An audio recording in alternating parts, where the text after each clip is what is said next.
So we come to the 8th move of the 18 form Qigong sequence called Gazing at the Moon, or turning to look at the moon, or gazing at the moon. This is the 8th of the 18 form Qigong sequence, and I've done the 8 brocades at the beginning. I'm going through the 18 form Qigong sequence and then another 9 form at the end. So 3 forms put together, basically 35 moves together, 3 forms stuck together, just for the hell of it. And traditionally this one, as with all Qigong motions and sequences, they're linked to organs.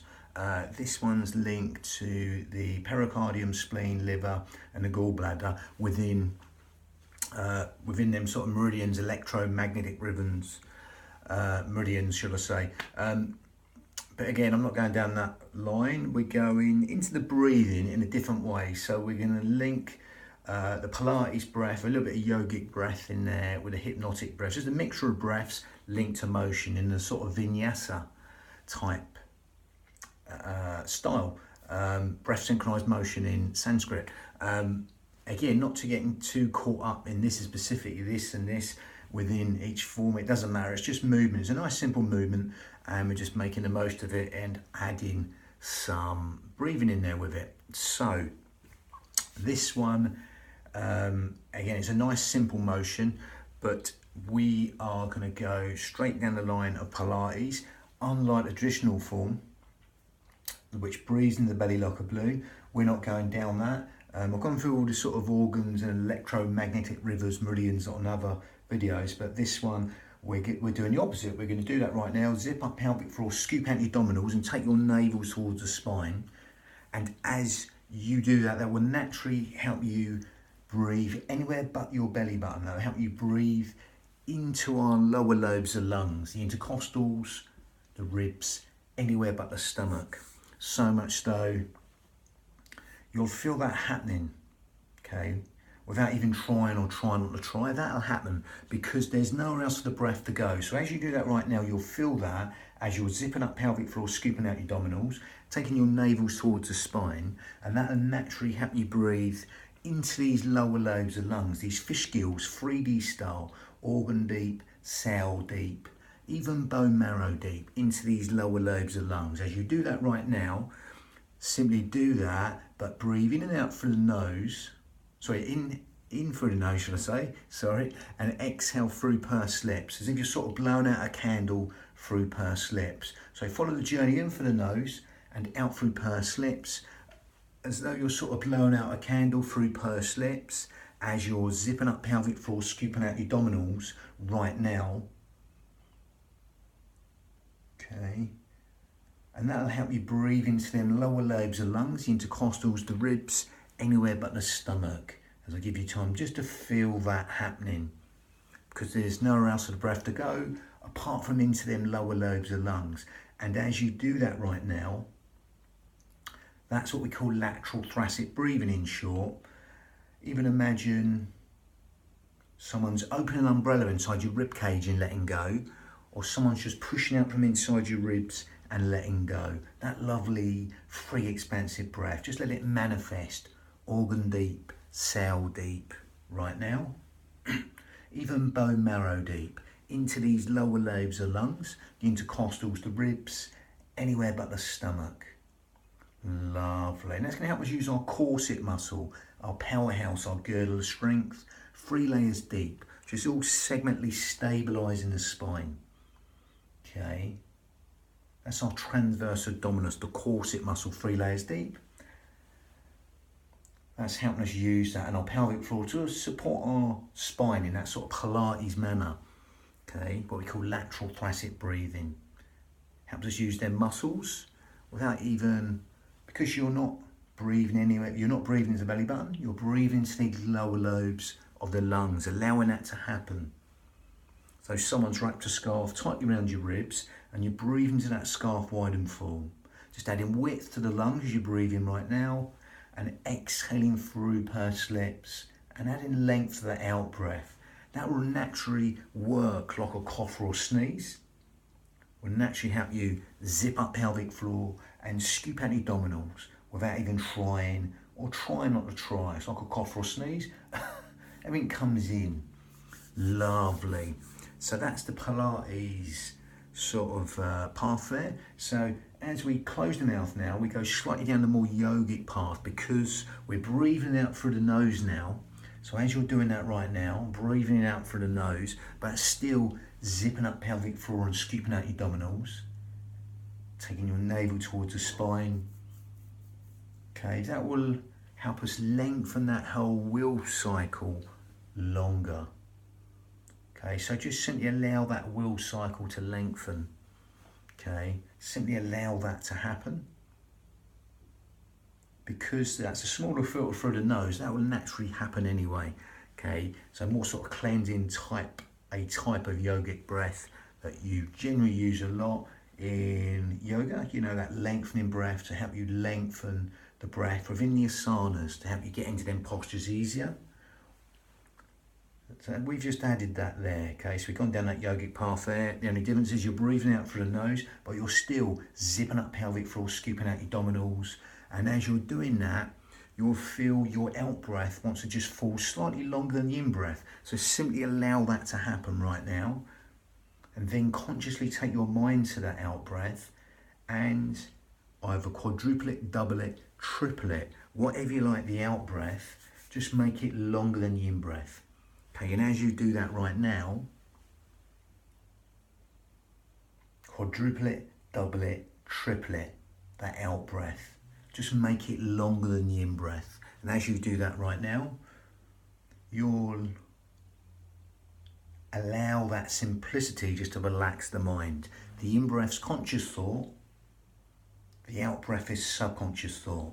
So by extending the out breath longer than the in breath, we're just encouraging them restful relaxation responses and endless streams of comfort just to come into the nervous system and help everything feel even more relaxed than it already is.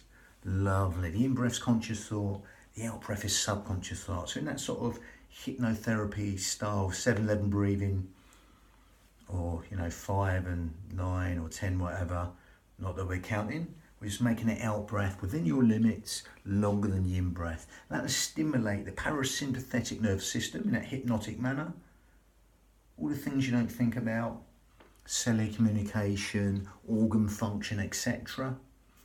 That natural state of health, wellness and renewal, all being benefited by elongating the out-breath longer than the in-breath. Simply riding the wave of that with ease.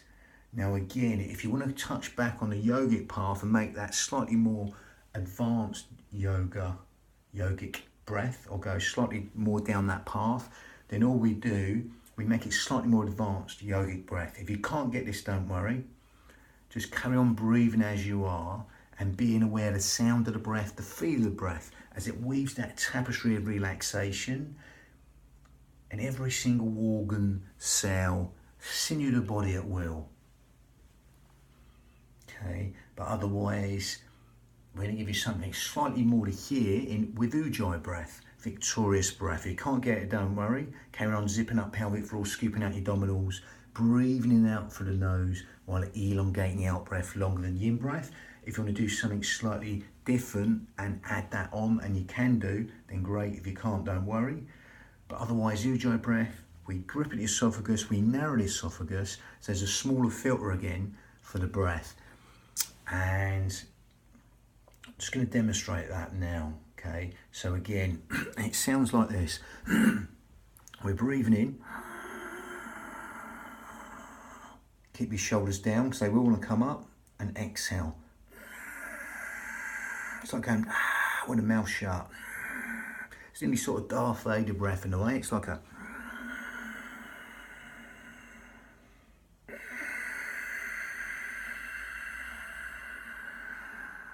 soft, silky, whistling Ujjayi breath, victorious breath in Sanskrit. Okay. Again, if you can get that raspy, silky sound from the back of the throat, great. If not, don't worry. That'll just further help you fan the fire to burn all the toxins in the body. Helps us build the heat in the body even more. Helps us fan the fire to burn all the toxins in the body. Ujjayi breath, victorious breath, seashore breathing. Also gives the mind something to focus on and hear more in a more focusing type of breath that you would do naturally sometimes in everyday life a little bit. When you're trying to focus on something, you make a little sigh, etc. We're just simply overemphasizing that. Okay. Lovely. It also stimulates the thyroid gland, which helps with weight control, etc. Helps us build the heat within the body, helps us fan the fire to burn all them toxins in the body even more so. Otherwise, just carry on breathing as you are. If you get the Ujjayi breath linked onto it, that will once more lengthen the whole will cycle of the breath. But we're especially elongating the out breath. Still, no matter what breath you're doing, we're going to calibrate that and synchronize that to the motion in vinyasa, okay, breath synchronized motion. So again, it's a nice simple motion. Watch this. 90% of us are overactive in these upper trap muscles. So try and keep your shoulders down, okay, keep your shoulders down, okay. Before you start, even set the shoulders down, okay. And from here, feet, hip width apart, slightly wider. All you're gonna do, zip up pelvic floor, scoop out the abdominals in the same manner. We're gonna exhale. And again, you can just turn on the foot here, on the ball of the foot, and come back. Turn on the ball of the foot, come back. Gonna breathe in, set the shoulders down.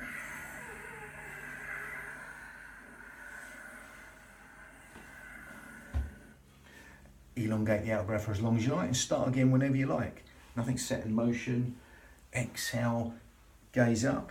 Okay, we're gonna look up through Ajna.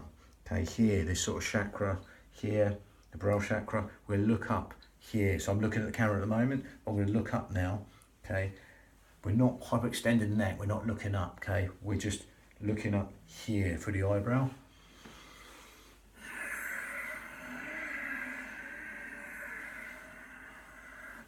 And again, the foot, there's a little turn here as you're doing it. Yes, there's a turn on the foot to save the knees, and we're just wringing out all the tension from the spine, elongating the out breath for as long as you like, and then simply starting again. Okay, imagine all the, as you do this right now, wringing out all the tension from the spine, as if there's a sort of skewer through your head, and just turning off that skewer, wringing out all the tension from the spine. Even imagine you're wringing out a dirty cloth in a stream, and it's getting cleaner and cleaner. Okay, you never step in the same stream twice as you're wringing out the tension from the spine. All the stress is purging from the spine at will. Okay, again, every sort of meridian or electromagnetic river will link from the spine. If you want to think of it sort of more in a scientific way, every part of the nervous system will link to the spine. So again, by sort of wringing out the tension from the spine, we're benefiting every single part of the body. I mean, that breath will reach every single organ, cell, sinew of the body, every atom of the body. That breath will reach as you're wringing out the tension from the spine. Again, when you go a little bit more traditionally with these, they go into more the governing vessel, conception vessel, etc. But we're not going down that path. Just thinking of wringing out all the tension on the spine on the out breath as you gather in, zip up and hollow. Lovely. Gazing at the moon. That's a really good one to get all the sort of visual part of the mind going. You're looking up there. If you're going to the chakra systems, Sarasa, Ajna here, Agna, Ajna, whatever way you say it, but you're basically engaging with the higher chakras there. But again, I'm not going too far down into that. So you've got a nice simple one coming up. Again, pushing palms, a little bit of a block motion. That's number 9 in the 18-form Qigong sequence, but it was number 8. Yeah, it's number 8, and it's going to be number 16 in the whole 35, 3 forms stuck together. That's right. Yeah, so that was gazing at the moon, pushing palms next. Lovely. Bang.